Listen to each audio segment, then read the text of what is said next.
BSc food and nutrition లో university first rank, second rank, third rank. Sun international, Visakhapatnam, Hyderabad. 5 ఏళ్లు అధికారంలో ఉండి రాష్ట్ర విధ్వంసంపై తప్ప మరో అంశంపై దృష్టి పెట్టని జగన్ సర్కార్కు జనం ఘోర పరాజయాన్ని రిటర్న్ గిఫ్ట్ గా ఇచ్చారు. కనీసం ప్రతిపక్ష హోదాకు కూడా జగన్ పార్టీకి అర్హత లేదని తమ ఓటు ద్వారా స్పష్టం చేశారు. అయినా జగన్ కు కానీ వైసీపీ నేతలకు కానీ బుద్ధి వచ్చినట్లు కనిపించడం లేదు.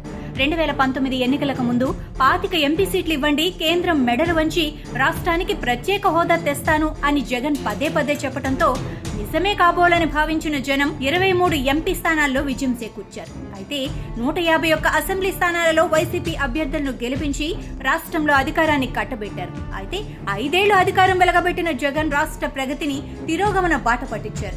23 మంది ఎంపీలున్నా కేంద్రాన్ని కనీసం ఒక్కసారి కూడా ప్రత్యేక హోదా గురించి అడగలేదు. పైపెచ్చు కేంద్రంలో మోడీ సర్కార్కు సంపూర్ణ బలం ఉంది. మన మాట ఎందుకు వింటుంది అంటూ ఎన్నికల సమయంలో తాను చెప్పిన ప్రత్యేక హోదాను అటకెక్కించేశారు.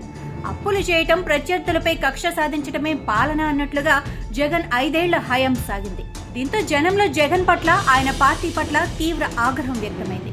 ఫలితంగా తాజా ఎన్నికలలో ఆ పార్టీకి ఎదురైన ఘోర పరాజయం. అయితే గతంలో తమ పార్టీ అధికారంలో ఉన్నప్పుడు ప్రత్యేక హోదా మాటెత్తడానికే వణికిపోయిన వైసీపీ అధినేత, ఆయన పార్టీ నేతలు ఇప్పుడు మాత్రం ప్రత్యేక హోదా గురించి గళమెత్తుతున్నారు. అధికారంలో ఉన్న సమయంలో నోరెత్తని వైసీపీ ఎంపీలు ఇప్పుడు రాష్ట్రంలో అధికారం కోల్పోయిన తర్వాత లోక్సభలో ఏపీకి ప్రత్యేక హోదా గురించి మాట్లాడుతున్నారు. ఆ పార్టీ ఎంపీ రఘునాథ్ రెడ్డి రాజ్యసభలో విభజన హామీకి కట్టుబడి ఏపీకి ప్రత్యేక హోదా ఇవ్వాలని డిమాండ్ చేస్తే ఆ పార్టీకి చెందిన అరకు ఎంపీ తనూజా రాణి ఇదే అంశాన్ని లోక్సభలో లేవనెత్తారు. ఏపీలో ఎన్డీఏ కూటమి అధికారంలో ఉన్నందున విభజన హామీని నెరవేర్చాలని కోరారు.